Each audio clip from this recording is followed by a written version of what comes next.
Lectura del Santo Evangelio según San Marcos. Gloria a ti, Señor. Aquel día al atardecer dice Jesús a sus discípulos: vamos a la otra orilla. Dejando a la gente se lo llevaron en barca, como estaba. Otras barcas lo acompañaban. Se levantó una fuerte tempestad y las olas rompían contra la barca hasta casi llenarla de agua. Él estaba en la popa, dormido sobre un cabezal. Lo despertaron diciendo: Maestro, ¿no te importa que perezcamos?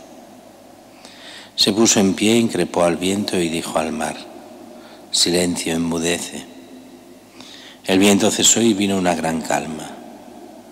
Él les dijo: ¿por qué tenéis miedo? ¿Aún no tenéis fe? Se llenaron de miedo y se decían unos a otros: ¿pero quién es este? Hasta el viento y el mar lo obedecen. Palabra del Señor. Gloria a ti.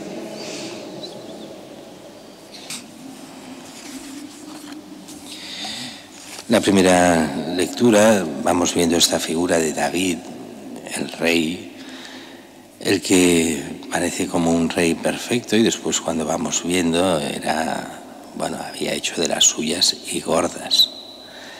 Esta de unirse a la mujer de Urías no es solo unirse a la mujer de Urías, sino es hacer matar a su marido y quedársela como mujer para él. Sí, que no era su intención originaria, pero es que los pecados, cuando se hacen, concatenan nuevos pecados. Está el pecado en sí, después las mentiras para cubrir el pecado y a partir de ahí otros pecados. Pero aquí hay como dos dinamismos, por decir algo, que nos afectan. Uno es ese, el dinamismo del pecado, un pecado lleva a otro. Esa falsa relación esa relación incestuosa llevará a mentiras, llevará hasta el asesinato. Pero también no solo es la mentira por la mentira, sino que puede pasar, y en este Evangelio pasa, como el profeta, cuando acusa a David, antes de acusarlo, le pone un ejemplo. Y cuando pone el ejemplo, David se enfada por la maldad del que hace ese ejemplo. Y es que es muy fácil criticar a los demás. Eso David aparentemente no lo ha hecho, eso de esa oveja, del pobre con una oveja, y el rico que tiene muchas, coge la oveja y la mata para hacer el banquete con sus amigos o con un señor que esperan. Ahí ve la injusticia David y no se da cuenta de que el injusto es él, que está hablando de él, está hablando de la mujer de Urías. Pero eso nos pasa, o nos puede pasar muchas veces, que seamos de gatillo fácil de cara a las críticas con los demás, y teniendo razón. No estoy hablando de que cuando el mal se hace y queda impune uno no pueda quejarse, no pueda pedir justicia. Pero el problema es cuando nos quejamos de los demás y nosotros ¿qué? Y eso quiere decir que si el juicio lo hemos de hacer en las acciones de los demás para no caer en ellas, lo que no podemos es ser con nosotros mismos licenciosos, no hacer ningún problema al mal, justificarlo, porque eso es lo que muchas veces los cristianos hacen. Si lo hacen nosotros está muy mal, si lo hago yo, tengo mis motivos, tengo mis no sé qué. Bueno, yo con que soy bueno, aunque haga esto, yo soy bueno y punto. Yo no puede ser que haga el mal. ¿Qué motivo, qué cosa buena hay en este texto con David? Cuando el profeta se lo dice, lo reconoce, que ha hecho el mal, y no le pone peros. Es verdad que las amenazas del profeta son enormes.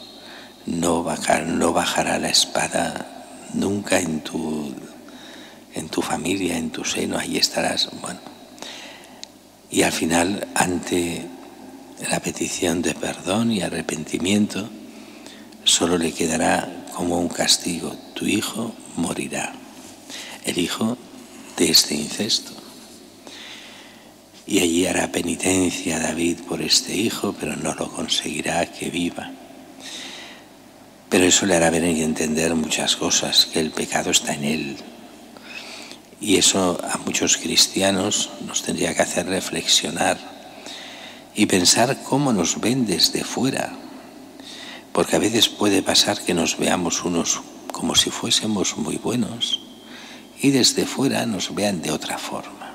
A veces hay que, sobre todo en mucha gente que justifica sus pecados con demasiada facilidad y es implacable con los pecados de los demás.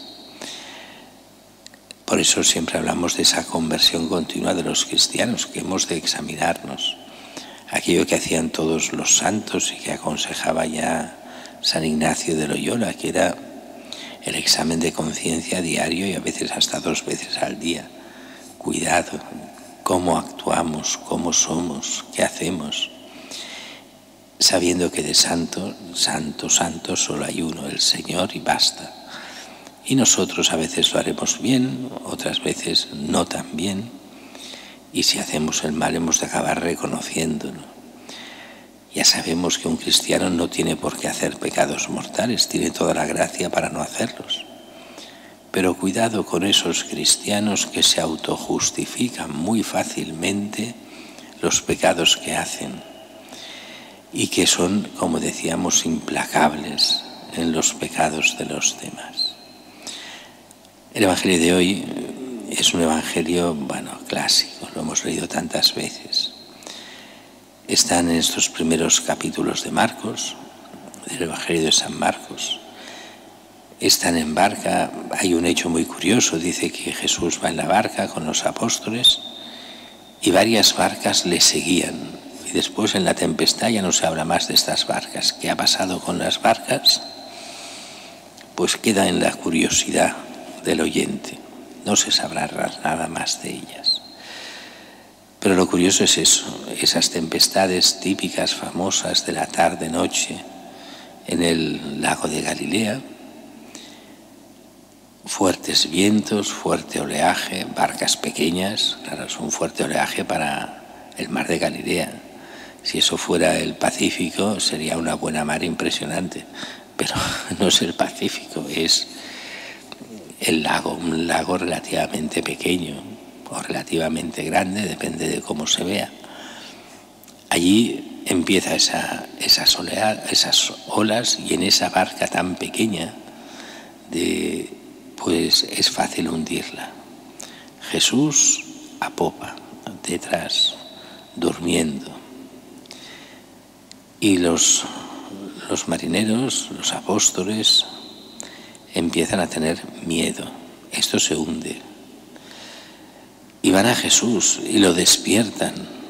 Y Jesús se muestra como sorprendido. Y Jesús ordenará a los vientos que se calmen, ordenará que vuelva la calma, y la calma viene. Y la pregunta que les hace a los apóstoles: ¿por qué no tenéis fe? ¿Por qué tenéis miedo? ¿Aún no tenéis fe?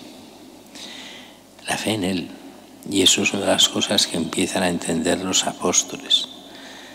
Recordemos que todos estos primeros capítulos, el fondo está: ¿quién es este Jesús? Y lo han de ver con los hechos. Y llegarán a entender que Jesús es el Hijo de Dios hecho hombre. Pero les costará entenderlo. Aún así no se dan cuenta quién es este, que hasta el viento y el mar lo obedecen. De hecho, lo acabarán de entender solo a partir de Pentecostés. Ya en la resurrección empezarán a entender, y en Pentecostés se les dará esa gracia especial para ser testigos de Cristo resucitado, del que es el Hijo de Dios, de aquel que es el Salvador del mundo.